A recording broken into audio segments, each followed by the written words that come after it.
My name is Heather Rickard. I currently teach at Scott Community College and take care of the house and the boys and the family. We started coming to Northridge very early when we met at the junior high.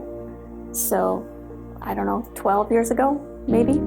So I grew up in a family that didn't really go to church. As a child, I don't remember ever going to church unless there was a funeral or possibly a wedding. We didn't go to church. We didn't really talk about church. My mom tried to have us go to catechism once when we were young. It lasted about 2 weeks. And then we just came home and said she taught us a few prayers, and that was pretty much it. And when I was young, I always had this feeling that this wasn't right. Like, there's got to be more than this. It just doesn't seem right that we're here, we live, we die, we get buried in the cold ground. No one even knows that we were here. You know, it was scary, it was lonely. And I'm talking like when I was 8 years old, I would have these feelings at night before I went to bed, just thinking, this can't be right. There has to be more to this. I guess in a way got distrustful of people. I felt like they were leaving things out. Felt like I had to do it on my own, figure it out on my own, and I didn't really know where to start or what to do. I think I went to church once with a friend and fell asleep in church, so that didn't seem right either. So it was just kind of tough growing up. So that was actually a lot of my life. I just felt like there was more, didn't know where to look, was nervous about things. And I went to Central College, a lot of church all around there, but I never really got involved with anything. I would kind of say the softball field is my church. But when that's done, it's empty. I mean, when I graduated college, stopped my softball career, I still see those teammates and we're very close, but it's different than playing on the field and, you know, being like a warrior, going after things and trusting people and feeling the love and things like that.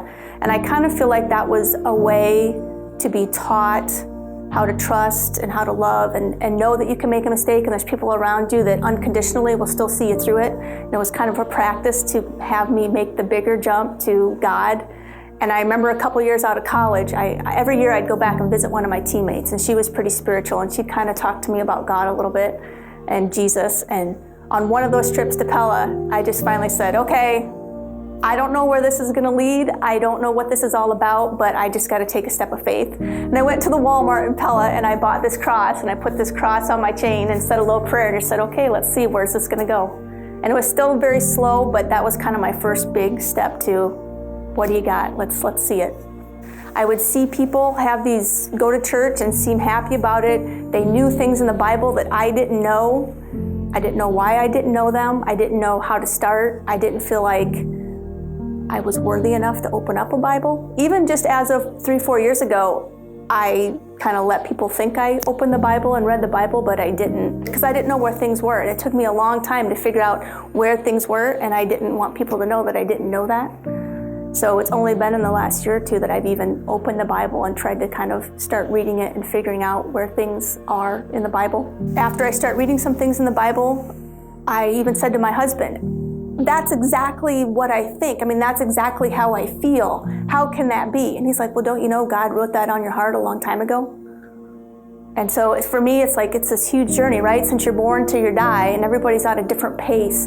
I just feel like I was at a lot slower pace than everybody else, kind of playing the catch-up game. But I'm more confident now to be able to kind of explore some of those things. I still have bouts of loneliness. I still have bouts of feeling unworthy, of not being loved.